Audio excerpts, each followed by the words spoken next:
नमस्कार, न्यूज 21 देख रहे हैं आप और मैं हूं आपके साथ अखिल।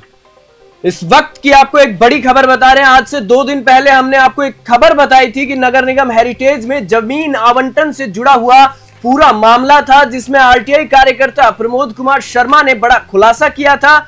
न्यू इंपीरियल हॉस्पिटल को जमीन आवंटन में फर्जीवाड़ा हुआ था और आज न्यूज 21 पर प्रमोद कुमार शर्मा आरटीआई एक्सपर्ट हमारे साथ मौजूद हैं, जिनसे हम पूरी जानकारी लेंगे। और इसके साथ ही जो इस पूरे घोटाले के फर्जीवाड़े के जो कागजात है, सबसे पहले न्यूज 21 आपको दिखा रहा है इस एक्सक्लूसिव तस्वीर में। आप देखिए, सबसे पहले प्रमोद जी मैं आपका स्वागत करता हूं हमारे चैनल में। धन्यवाद। प्रमोद जी, मैं आपसे सबसे पहले जानना चाहूंगा कि न्यू इंपीरियल हॉस्पिटल को जो जमीन आवंटन में जमकर जो फर्जीवाड़ा हुआ है, उसको लेकर इस मामले के अंदर सिविल लाइन जोन के एटीपी व जेईएन को 17 सीसी का नोटिस दिया गया था और इसको लेकर के आज आपने धरना प्रदर्शन भी किया है, क्या कुछ कहेंगे? ऐसे है कि उनको दिया गया था एक ये जमीन है काउंटिया और इंपीरियल के पास जी। उसके अंदर क्या हुआ कि इन्होंने निगम ने मिलीभगत करके 29/2/2024 को एक भूखंड की संरचना करी जी, 2371 मीटर की। अब उसको इन्होंने मुख्यालय से ऑक्शन करा और ऑक्शन में उसकी बोली आई 78,500 रुपये जी। बाद में जब इंपीरियल वालों ने उस पर ऑब्जेक्शन करा कि भाई हमारे को इसमें 30 फीट की रोड छोड़ी गई थी, उस रोड को भी आपने कवर करके बेच दिया जी। तो उसकी गाज गिराते ही ये सिविल लाइंस में एक जो जिनके अदने से हैं वो कि एटीपी राजेश शर्मा जी और एएन सुदामा यादव जी के पास जी। जबकि ये सारा जो हो रहा है प्रकरण ये मुख्यालय से हो रहा है, ऑक्शन मुख्यालय से हुआ, सब कुछ मुख्यालय से हुआ। तो मुख्यालय के एक भी कर्मचारी को इन्होंने न तो नोटिस दिया न और कुछ उस पर कार्रवाई करी और एक तरफा कार्रवाई उन पे दोनों पे कर दी, उन्हीं को दोषी बता दिया। जी प्रमोद जी, मैं आपसे एक बात और ये भी जानना चाहूंगा कि जिस प्रकार से अगर बात करें तो 29/2/2024 को इसी जमीन की, जिस जमीन की आप बात कर रहे हैं, पहली बार उसका ऑक्शन किया गया। वो ऑक्शन 78,550 रुपए तक गया, लेकिन इंपीरियल वालों ने इस ऑक्शन के खिलाफ कोर्ट का रुख कर लिया था। जी हाँ जी, क्या कहेंगे? मैं यही तो कह रहा हूँ, ये क्या है कि एक मिलीभगत है कि उसके अंदर भी जो 5 फर्म है उसमें से 2 फर्म एक ही व्यक्ति की थी जी। अब इन्होंने जब इंपीरियल ने उस पर ऑब्जेक्शन करा तो बिना हाई कोर्ट में सुनवाई हुई है, जो निगम ने उसको कैंसिल कर दिया। सिर्फ उन्होंने तो एक नोटिस जारी करा था, भाई हम हाई कोर्ट जाएंगे और मेरे को ये 30 फीट रोड देखिए जी। तो पहले क्यों नहीं जांच करी उसकी? बिल्कुल, आपने एक तरफा भूखंड, अगर इतना बड़ा भूखंड बेच रहे हैं तो आपको पहले से जांच करनी थी वहाँ कि भाई ये कैसा है, किस प्रवृत्ति का है। जबकि मेरे पास जो आरटीआई है उसके अंदर इन्होंने खुद ने लिख रखा है कि ये संस्थानिक जमीन है। मैं आपसे आग्रह करूंगा कि आप हमारी स्क्रीन पर दर्शकों को दिखाइए जो कागजात आपके पास हैं। फोटोकॉपी इनके पास ही है, ये है, देखिए आप जी। ये पूरी आरटीआई है, ये बिल्कुल एक्सक्लूसिव तस्वीर है, हम आपको न्यूज 21 पर दिखा रहे हैं इस पूरे फर्जीवाड़े की जी। और इसके अंदर एक एक चीज निगम की तरफ से ही उपलब्ध कराई गई है मेरे को, बिल्कुल आरटीआई के माध्यम से। अब जिस प्रकार से आपने बताया कि पहली बार जमीन का ऑक्शन होता है 29/2/2024 को 78,550 में, जबकि तारीख मैं आपको बता रहा हूं 10/6/2024 को इसी जमीन का दूसरा ऑक्शन निकाला गया, जिसमें जमीन को 60,600 में बोली है वो उसकी छोड़ दी गई। इसमें सरकार को भी राजस्व का घाटा हुआ हाँ, राजस्व का तो घाटा हुआ ही है सर। ये इसको करा 15/3/2024 को ऑक्शन को रद्द, और इन्होंने इतनी जल्दबाजी करी कि 10/6/2024 को दोबारा उसका उस 2371 में से एक भूखंड सर्जन करके और उसको आवासी बेच दिया। अच्छा, जब 2371 को बेचा वो बनीपार विस्तार के नाम से बेचा है इन्होंने जी, और इसको 977.95 जो वर्ग गज का बेचा है, 817 मीटर का, उसको है जो शास्त्री नगर शॉपिंग सेंटर कर दिया। तो कार्रवाई तो ऊपर वालों पे होनी चाहिए कि जो ऑक्शन कर रहे हैं उन्होंने क्यों नहीं ध्यान रखा इसका जी। बिल्कुल, एक ही जमीन को 2 बार ऑक्शन किया गया, एक ही जमीन का, जिसमें 18,000 वर्ग गज की बात सामने आई है। तो 18,000 वर्ग गज अपने आप में बहुत बड़ा अमाउंट होता है, क्योंकि ये काउंटिया हॉस्पिटल को जमीन दी गई थी। तो इसके साथ ही मैं आपसे एक आरोप ये भी है कि विभाग में जो मूल पत्रावली है, विभाग से वही गायब है और उसके लिए जो पत्रावली का खोज संस्थानिक से संबंधित है। जी बिल्कुल, बताइए इस पर क्या कहेंगे आप? ऐसे है कि जो संस्थानिक से संबंधित है वो इनके पास पत्रावली नहीं है, उसका एक प्रावधान होता है, खोज पत्र जारी होना चाहिए था और होना चाहिए था, जब उन्होंने वो फॉर्मेलिटी करी नहीं। इसी इन्हीं दस्तावेजों में लिखा हुआ है कि वो गायब है, खो गई जी। तो खो गई कहते हैं कि इनके निगम में एक सिस्टम है, उसका खोज पत्र जारी करते हैं, उसका एक टाइम पीरियड होता है, उसके बाद में कार्रवाई होनी चाहिए थी। इन्होंने तुरंत में सारा काम कर दिया। इससे ये लगता है कि एक पार्टी विशेष को फायदा पहुंचाने के लिए इन्होंने तुरंत काम किया, मतलब कि एक निजी आदमी को ही मिलीभगत से फायदा पहुंचाया गया है जी। और इसमें मेरा आपसे अगला सवाल है कि जमीन की लोकेशन पहली बार बनी पार्क विस्तार और दूसरी बार शास्त्री नगर शॉपिंग सेंटर बताई गई है। इस पर आप क्या कहेंगे, क्योंकि जमीन की लोकेशन को भी बार बार बदलना कहीं ना कहीं मिली भगत का खेल आता है। इसीलिए तो मैं भी यही कह रहा हूँ आपको भी और आम जनता से भी कि 2 महीने के पीरियड में जी इन्होंने बनी पार्क विस्तार को शास्त्री नगर शॉपिंग सेंटर कर दिया। अगर ये पहले से शास्त्री नगर शॉपिंग सेंटर था तो उसी के अंदर इसी भूखंड में एक दुकान का पट्टा इन्होंने है ना बनी पार्क विस्तार का दे रखा है, उसके भी डॉक्यूमेंट्स मेरे पास है अलग से। तो आप ये तो पहले ये तो मालूम करिए कि योजना है कौन सी, बनी पार्क विस्तार है या शास्त्री नगर शॉपिंग सेंटर है। कहीं ना कहीं इसमें पूरा फर्जीवाड़ा किया गया है। मैं आपसे एक ये भी पूछ रहा हूँ कि पहले पूरी जमीन बेच रहे थे, अब टुकड़ा बेचा गया है। बिल्कुल, और व्यवसायिक पट्टा देना होता है तो निगम जाता है बनी पार्क विस्तार जी, और अगर आवासीय पट्टा देना होता है तो वो शास्त्री नगर सेंटर चला जाता है। एक ही जमीन को 2 बार अलग अलग बताकर बेचा गया। क्या कहेंगे इस पर? यही तो है ना इनके वो पे। अब उसका जब 977.95 वर्ग गज का आवासीय बेच रहे हैं, बाकी के जो जमीन जो इनकी बच रही है 2371 मीटर में से, उसमें दुकानें बता रही हैं। अब जी पहले से दुकानें थी नहीं, उसमें पहले से, अब उसमें ये कह रहे हैं कि जो इन्होंने दुकानें ऑक्शन करेंगे। तो इनको ये खुद को ही नहीं मालूम कि ये भाई एक्चुअल में स्कीम क्या है। स्कीम तो ये हकीकत में बनी अपने जो काउंटिया हरिबख्श काउंटिया हॉस्पिटल है उसके लिए रिजर्व थी ये जमीन जी, क्योंकि ये शुरू में जब बनी पार्क विस्तार योजना लागू हुई उस टाइम ये जमीन स्कूल के लिए रिजर्व रखी गई थी। सरकारी स्कूल बाजोरिया के नाम से दूसरे भूखंड पे बन गई वहीं। उसके बाद में जनता के वहां पे देखते हुए, परेशानियों को देखते हुए स्टेट गवर्नमेंट ने हरिबख्श काउंटी हॉस्पिटल बनाया जी। जब उसी टाइम पे करीब आज के 20 साल के आसपास हो गए, उसी टाइम पे उसमें से एक भूखंड खंडेलवाल समाज को धर्मशाला बनाने के लिए दिया था जी। स्थानीय जनता के विरोध को देखते हुए उनको वापिस उनके 11 लाख रुपए दिए थे। उस टाइम जो भी तत्कालीन संस्था थी, नगर परिषद थी शायद जी, तो उस नगर परिषद ने वापिस पैसे दिए थे जनता के विरोध को देखते।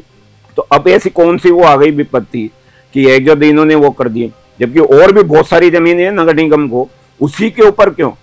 बाकी के और भी अगर रेवेन्यू चाहिए था तो दूसरी बेचते ही जी। बिल्कुल, और मैं आपसे प्रमोद जी ये भी जानना चाहूंगा कि सरकारी जमीन को निजी आदमी को देना और कहीं ना कहीं अधिकारियों की मिलीभगत से ये पूरा खेल हुआ है जी, इस पर क्या कहेंगे आप? क्योंकि बिना अधिकारियों की मिलीभगत के और बिना राजनीतिक जो है उसके बिना ये इस प्रकार का फर्जीवाड़ा हो ही नहीं सकता। मैं तो ये कह रहा हूँ कि भाई पहले आपने सिर्फ एक किसके लिए करा, 30 फीट रोड के लिए, उसको ऑक्शन को कैंसिल करा जी। पार्टी फेल नहीं हुई इसमें, पार्टी फेल होती तो उसकी अमानत राशि जब्त होती। पार्टी ने 78,500 लगाए, उसी बंदे ने दूसरी फर्म से उसके जो सेकंड में भी लगाए तो वहां 60,600 कर दिया 2 महीने बाद में। जयपुर का इतिहास है, आज तक जमीन कभी भी रिवर्स में नहीं बिकी है, बढ़कर ही बिकी है। और छोटा प्लाट हरदम महंगा बिकता है, बड़ा प्लाट सस्ता बिकता है। दोनों आवासीय थे, 2371 भी आवासीय था, 977 भी आवासीय है। तो इसमें ऐसी कौन सी आ गई? इनको एक जो प्रॉपर ढंग से इनको ऐड करना चाहिए था, ऐड में भी धांधली हुई है। इन्होंने जो दस्तावेज दिया उसमें तो कहा है, लेकिन बिल्कुल एक ऐड की बात जिस प्रकार से आपने की है, तो इसका जो प्रचार प्रसार किया गया था उसकी बात भी आप धांधली की बात कह रहे हैं, उसकी बात भी सामने आई है। तो इसमें किस प्रकार की धांधली हुई है ऐड में, विज्ञापन में? ऐसे है, इन्होंने जो मेरे को दस्तावेज दिया है उसके अंदर इन्होंने साफ लिखा है कि एक ई रिक्शा या ऑटो जिसमें माइक लगा हुआ रहेगा, रिकॉर्डिंग रहेगी कि भाई फला तारीख को फला जगह फला स्कीम में इतने गज का प्लॉट ऑक्शन होगा, बोली लगाने वाले आप है जो इतनी बजे से इतनी बजे तक ये ऑक्शन में भाग ले सकते हैं। वो हमारे को, हम वहाँ स्थानीय हैं और मेरे अलावा भी और लोग हैं जो ये कह रहे हैं कि हमने कभी नहीं सुना उसको जी। इसके अलावा फिर इन्होंने कहा भाई हेरिटेज की जितनी भी साइड हैं वहाँ होल्डिंग लगेंगे। आज तक तो हम देखते हैं, लेकिन कभी मैंने होल्डिंग नहीं देखा इस जमीन का। अभी भी इस टाइम में आपके पास यहाँ स्टूडियो में बैठा हुआ हूँ, वहां होल्डिंग लगा हुआ मेन उस पे सिविल लाइंस जोन कार्यालय पे, वो लोकसभा का लगा हुआ है। अगर वो होल्डिंग होता तो उस जगह होता। जी बिल्कुल। तो लोकसभा वाला जब अगर होल्डिंग लगा हुआ है प्लास्टिक का यूज वाले का, उसमें डेट लिखी हुई है, तो वो होल्डिंग है, तो वो फिर होल्डिंग कहाँ गया? जी बिल्कुल सही बात है कि होल्डिंग गया तो गया कहाँ। और इसमें मेरा आपसे एक सवाल ये भी है कि बफर जोन इको सेंसिटिव है ये। जी बिल्कुल। और कांवटिया अस्पताल को ये जारी की गई थी, उसके बावजूद इस प्रकार का फर्जीवाड़ा होना। हाँ, यही मेरे को जो इन्होंने दस्तावेज उसमें कहते हैं कि 1 किलोमीटर के ये बफर जोन में आती है जी। और इसी में आरटीआई में ही इन्होंने जानकारी उपलब्ध कराई है कि वह नया पट्टा जब तक नहीं दे सकते जब तक कि वो अगली पार्टी ये लिख के नहीं देगी एफिडेविट में कि भाई मैं नया निर्माण नहीं करूंगा। तो वो एफिडेविट की भी कॉपी नहीं है मेरे पास, जबकि मैंने संपूर्ण पत्रावली मांगी थी इनसे। संपूर्ण पत्रावली में वो भी आना चाहिए था, वो एफिडेविट भी नहीं है और इन्होंने पट्टा जारी कर दिया उसको, जबकि 180 दिन का मर्यादा। इतनी जल्दी क्या थी कि उस पार्टी को पट्टा जारी कर दिया। आज तक अभी भी और भी तो लिम्बित पट्टे होंगे जिसकी मैंने इनके पास आरटीआई लगा रखी है कि भाई आपने हेरिटेज के कार्यकाल में कितने भूखंड ऑक्शन करे हैं, नीलाम करे हैं, उसके अंदर से कितनों को आपने पट्टा दे दिया और कितनों की कार्रवाई चल रही है। वो अभी निकट भविष्य में शायद ये उपलब्ध करवाएं तो देखो जी। और प्रमोद जी, मैं आपसे एक बात ये भी जानना चाहूंगा कि अगर बात करें गोपालपुरा बाईपास की, तो वहां पर बिरला समूह को स्कूल, अस्पताल व मेडिकल कॉलेज के लिए दी गई 213 बीघा 13 बिस्वा में से 150 बीघा 10 बिस्वा जमीन का कब्जा वापस लेने के लिए राज्य सरकार व जेडीए के निर्णय को सही माना गया है। अधिकरण ने कहा कि इस भूमि पर समय सीमा में निर्माण कार्य पूरा नहीं किया, ऐसे में जेडीए को बिना नोटिस दिए जमीन वापस लेने का अधिकार था। और ऐसी ही बात गीतांजलि के फॉर्च्यून फाउंडेशन पर जो जेडीए की दोहरी मेहरबानी हुई है, सरकार ने जिस उद्देश्य के लिए ग्रुप को कोड़ियों में जमीन आवंटित कर दी, इस पर क्या कहेंगे आप? इसी पे तो कह रहा हूँ कि भाई जैसे पहले ऑक्शन को किसके शिकायत पे करा इन्होंने, इंपीरियल हॉस्पिटल के मालिकों के द्वारा, और बाद में जो जमीन दी है वो भी उन्हीं के जो अभी ओनर है उन्हीं को दी है। और इन्होंने एक और है जो लैंडमार्क बता रखा है ऑक्शन में, वो इंपीरियल हॉस्पिटल बता रखा है, जबकि जो आदमी इनका ऑक्शन कैंसिल करवा रहा है लैंडमार्क वो बता रखा है। जबकि हम इतने बड़े हो गए, हमने आज तक देखा है कि लैंडमार्क करीब करीब जो सरकारी इमारतें होती है उनका बताया जाता है। बरोबर में जिला अस्पताल है कांवटिया, हरिबख्श कांवटिया, उसको लैंडमार्क नहीं बता के एक पार्टी विशेष को फायदा पहुंचाने के लिए इन्होंने इंपीरियल हॉस्पिटल को लैंडमार्क बताया, गुमराह करने के लिए कि भाई और कोई ऑक्शन में भाग नहीं ले सके। और वही इसीलिए Shastri Nagar shopping centre near by imperial hospital कहाँ है वो कोई पता नहीं, किस जगह है वो कोई पता नहीं। इससे पहले वाली जो ऑक्शन था उसमें पूरा एड्रेस है कांवटिया सर्किल के पास बनीपार विस्तार योजना, उसकी विज्ञप्ति में पूरा है, लेकिन सेकंड विज्ञप्ति में खत्म कर दिया जी। और मैं आपसे ये भी जानना चाहूंगा कि कांग्रेस पार्षदों का एक धड़ा है जी, वो भी भड़काने का काम कर रहा है। हाँ। इस पर आप क्या कहेंगे? नहीं, कांग्रेस पार्षदों के ऊपर तो देखो मैं विशेष वो करूंगा नहीं, क्योंकि वो उनकी आपसरी की फूट है। कुछ लोग किसी के खिलाफ है, कुछ मैं भड़काने की बात पर नहीं, मैं माफी चाहूंगा कि कांग्रेस पार्षदों का एक धड़ा है, वो उसमें अपनी ही वाहवाही चाह रहा है। हाँ, वो इस पर आप क्या कहेंगे? भड़काने की बात के लिए माफी चाहूंगा मैं, लेकिन देखो ऐसे है कि उनके पास अब मैं उनके ऊपर तो कोई ऐसे विशेष टिप्पणी नहीं करूंगा, लेकिन मैं तो ये कहता हूँ कि जो मेरे साथ खड़ा है ना, उन सबका मैं एक जो हार्दिक धन्यवाद देता हूँ। जो आज मेरे साथ धरने प्रदर्शन में रहे उनका भी मैं हार्दिक धन्यवाद देता हूँ। उसमें मेरे साथ कई पार्षद थे, अगर आप कहेंगे तो मैं नाम भी बता दूंगा, वहाँ उस टाइम आए, उन्होंने जो मेरे को समर्थन दिया उसके लिए उनका बहुत बहुत हृदय से हार्दिक धन्यवाद जी। और सर मैं आपसे एक सवाल ये भी जानना चाहूंगा कि आयुक्त है अभिषेक सुराणा जी, उनकी अभिषेक सुराणा जी की भूमिका को इस पूरे मामले में आप कैसे देखते हैं? मैंने उनको देखो अभी तक लिखित में शिकायत नहीं करी, लेकिन ये हमारे यहाँ वार्ड नंबर 31 में वृक्षारोपण में आए थे जी। उस टाइम मैंने उनको मुंहजवानी में ये सारी दिक्कत बताई थी, तो उनका तो कहना था कि यार आप भी ले लेते। भाई मैं लेने से मतलब नहीं, हमारे को ये तो पता पड़ता कि शास्त्री नगर शॉपिंग सेंटर है कहाँ। और शॉपिंग सेंटर में हमने तो देखा है या तो दो ही तरह के भूखंड बिकते हैं, या तो कॉमर्शियल होता है पूरा, या कॉमर्शियल कम रेजिडेंस होता है। आवासीय तो हमने पहली बार देखा है कि भाई आवासीय का भी, फिर आवासीय जो योजना आप लागू करते हो वो किस लिए करते हो आप भाई? हाँ, मेन तो वो है ना मुद्दे वाली बात कि भाई आवासीय जो प्लाट काटते हैं आप, अपना एक स्कीम लाते हैं, योजना लाती है जेडीए निगम, तो उसके अंदर आवासीय वालों को दिक्कत नहीं हो, परेशानी नहीं हो, इसलिए उसमें व्यवसायिक भूखंड काटे जाते हैं।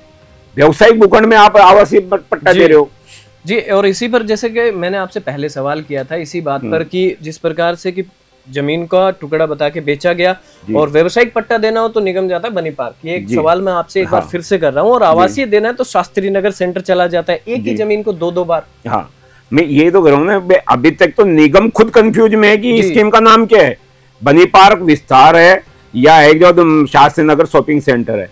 और मुझे यही तो चाहिए उनसे जवाब कि भाई ये शास्त्री नगर शॉपिंग सेंटर है तो आपने एक दुकान का पट्टा बनी पार्क विस्तार में क्यों दिया, जिस पट्टे की कॉपी मेरे पास मौजूद है अभी इस टाइम पे आपके पास मैं बैठा हूं, लेकिन अभी मेरे पास कॉपी मौजूद है यहाँ पर। और अगर वो बनी पार्क विस्तार योजना थी तो फिर एक जब इसको शास्त्री नगर शॉपिंग सेंटर में क्यों दिया, तो ये सीधी सीधी मिलीभगत का इशारा कर रही है। जी बिल्कुल। और इसमें पूरी राज्य सरकार से मैं मांग करता हूँ कि निष्पक्ष जांच हो, दोषी अधिकारियों को दंडित करे, और एक जब इसको वापिस, मेरी एक ही डिमांड है कि ये काउंटिया के विस्तार के लिए रखी गई थी, स्थानीय निवासियों की और यहाँ पे रहने वालों की भी एक जो यही मांग है कि ये काउंटिया हॉस्पिटल को जमीन दी जाए, क्योंकि अभी राज्य सरकार ने भी एक और है, देखो आप, राज्य सरकार ने सुपर स्पेशलिटी हॉस्पिटल बनाने के लिए करीब 54 करोड़ रुपए दिए, तो वो 54 करोड़ रुपए उसके बरोबर में जो जमीन खाली पड़ी है 2100 कुछ गज, 46 गज है शायद, 2146 गज है, उसमें वो बिल्डिंग बनेगी।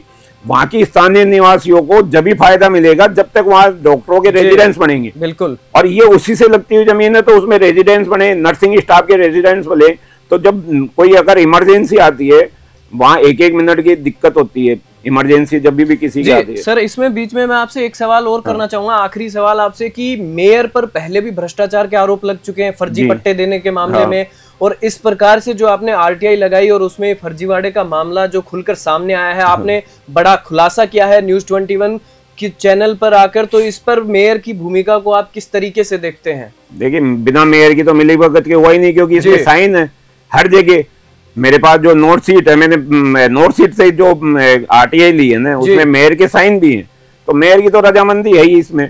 और एक और है, मैंने भाई वैसे मेरे पास देखो सबूत नहीं, लेकिन मैंने जब आरटीआई लगाई 8/7 को जी, और मैं बीच में गया तो वहां जो संबंधित बाबू था उसने मेरे को साफ कहा कि भैया 30 दिन पहले नहीं दूंगा मैं, मेरे पास सख्त निर्देश है कि 30 दिन पहले मत देना, जबकि ऐसा कोई प्रावधान नहीं है। 30 दिन तो लास्ट होते हैं आरटीआई में कि भाई 30वें दिन तो मिलेगी, लेकिन अगर नहीं था और ये साफ सुथरी थी नगम, तो मेरे को पहले दिन बुला के दे देते। जी बिल्कुल सही कहा। और जिस प्रकार से प्रमोद कुमार शर्मा जी, जिन्होंने, जो कि आरटीआई एक्सपर्ट हैं, जिन्होंने न्यूज़ 21 के चैनल पर आकर एक्सक्लूसिव जो तस्वीरें हमने आपको दिखाई हैं, बड़े खुलासे किए हैं, नगर निगम हेरिटेज में जमीन आवंटन से जुड़ा हुआ ये पूरा मामला है। आरटीआई कार्यकर्ता प्रमोद कुमार शर्मा ने, जी बिल्कुल आप देख रहे हैं हमारी तस्वीरों में भी देख सकते हैं आप, ये जो अभी ऐड दिख रहा है, कार्यालय उपायुक्त सिविल लाइन जोन नगर निगम। और जिस प्रकार से आपने ऐड की बात की, तो इसमें ऐड, उसमें तारीख दिखाइए आप, चाहे वापस पीछे लीजिए आप, बिल्कुल। और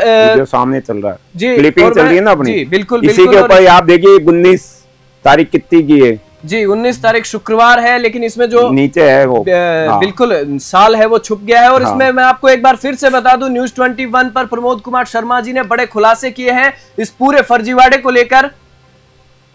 और जिस प्रकार से हमने बताया कि बफर जोन, इको सेंसिटिव जो एरिया है, उसमें ये सारी चीजें थी, जिसके बावजूद जोन कार्यालय में आवंटन से जुड़ी मूल पत्रावली तक गायब हो जाती है। निगम ने बिना तलाश पत्र जारी करे आनन फानन में आवंटन कर दिया। बड़े बिल्डर के साथ मिलकर गुप्ता ने सरकार को करोड़ों का चूना लगाया। जी, और एक बात और बता दूं आपको कि दवाई सप्लायर का बड़ा जो हाथ है इस बिल्डर के साथ मिलकर, इन्होंने पूरा है वो सरकार को राजस्व का चूना लगाया है इस फर्जीवाड़े में। और जिस प्रकार से प्रमोद कुमार जी ने यहां पर बड़े खुलासे किए हैं, एक्सक्लूसिव तस्वीरें हमने आपको दिखाई न्यूज़ 21 पर सबसे पहले, तो जिस प्रकार से मैं सरकार से भी अपील करना चाहूंगा कि इस पूरे मामले की जांच हो। और प्रमोद जी, मैं आपसे भी ये गुजारिश करना चाहूंगा कि आप सरकार को क्या कहना चाहते हो, और आपका ये आरटीआई, मेरा आपसे एक आखिरी सवाल है कि आरटीआई जो आप लगाते हैं, इसके पीछे का उद्देश्य क्या है? देखो, उद्देश्य तो यही है कि मैं वहां का स्थानीय निवासी हूँ जी, मेरे पिताजी भी वहाँ पार्षद और लॉ कमेटी चेयरमैन रहे, और मेरे को वहां रहते हुए 50 साल हो गए। एसएमएस के बाद में अपने जयपुर का सबसे बड़ा हॉस्पिटल है जी, वहाँ मेरी जो जानकारी है उसके अंदर काउंटिया में 27 थानों की एमएलसी होती है जी, और चोमू तक का पेशेंट आता है। तो जब भी इमरजेंसी होती है तो सबसे पहले आदमी कहाँ था, जो काउंटिया में, हरिबक्स काउंटिया में जी। अब वहां हम ये चाहते हैं कि ये जमीन जिसके लिए हमारे पिताजी औरों ने भी लड़ाई लड़ी, पहले धर्मशाला के लिए आवंटित कर दी थी, उसके लिए लड़ी, फिर उसके बाद में इंपीरियल को दे दी, उसकी भी लड़ाई लड़ी थी। हम ये चाहते हैं कि ये काउंटिया को विस्तार के लिए मिले और एक जो वहाँ के क्षेत्र के निवासियों को एक जो सस्ता सुलभ उपचार मिले और कहीं दूसरी जगह जाने की जरूरत नहीं पड़े, बस ये है हमारा। प्रमोद जी, इसी बीच में आपसे ये भी पूछना चाहूंगा कि जो 54 करोड़ सरकार ने कांवटिया के लिए आवंटित किए थे और जो संस्थानिक जमीन थी वो 54 करोड़ भी पानी में गए, संस्थानिक जमीन थी वो भी निजी हाथों में चली गई, जनता है उनकी अगुवाई आप कर रहे हैं, तो अब इसमें अगला कदम आपका क्या होगा? अगर सरकार नहीं सुनती है, निगम नहीं सुनती है, तो आपका अगला कदम क्या होगा? देखिए, अगला कदम हम कोर्ट के माध्यम से भी करेंगे इसमें लड़ाई, कि कोर्ट में भी जाएंगे, चाहे सुप्रीम कोर्ट तक जाना पड़े। और इसके अलावा अभी तो ये क्या सांकेतिक धरना था, फिर अनिश्चितकालीन धरना भी होगा, भूख हड़ताल भी करेंगे। जब तक हमारे को न्याय नहीं मिलेगा हम इससे पीछे नहीं हटेंगे। जी बिल्कुल। और जिस प्रकार से प्रमोद कुमार शर्मा जी ने बताया कि जब तक न्याय नहीं मिलेगा वो पीछे नहीं हटेंगे, और जिस प्रकार से न्यूज़ 21 ने सबसे पहले आपको एक्सक्लूसिव तस्वीरें दिखाई हैं इस पूरे फर्जीवाड़े की जो शास्त्री नगर में किया गया है, नगर निगम हेरिटेज में जमीन आवंटन से ये पूरा जुड़ा हुआ मामला है। आरटीआई कार्यकर्ता प्रमोद कुमार शर्मा ने बड़े खुलासे किए हैं न्यूज़ 21 के स्टूडियो से सीधे न्यू इंपीरियल हॉस्पिटल को जमीन आवंटन में जो जमकर फर्जीवाड़ा हुआ है उस पर खुलकर प्रमोद कुमार शर्मा जी बोले हैं। आपको बता दें कि जोन कार्यालय में भी आवंटन से जुड़ी मूल पत्रावली है, मैं आपको एक बार फिर से बता दूं, वो गायब हुई। निगम ने बिना खोज पत्र जारी किए आनंद फानन में आवंटन कर दिया। बड़े बिल्डर के साथ एक दवाई सप्लायर है जो हॉस्पिटलों को दवाई सप्लाई करवाता है, उसका भी इसमें नाम आ रहा है कि पूरे फर्जीवाड़े में बड़े बिल्डर के साथ मिलकर ये खेल चला है और राजस्व का सरकार को करोड़ों का चूना लगाया है। प्रमोद जी, आपका बहुत बहुत धन्यवाद, आपने जिस प्रकार से बड़े खुलासे किए हैं। धन्यवाद। ऐसी खबरों के लिए हमारे साथ जुड़े रहिए और देखते रहिए न्यूज़ 21।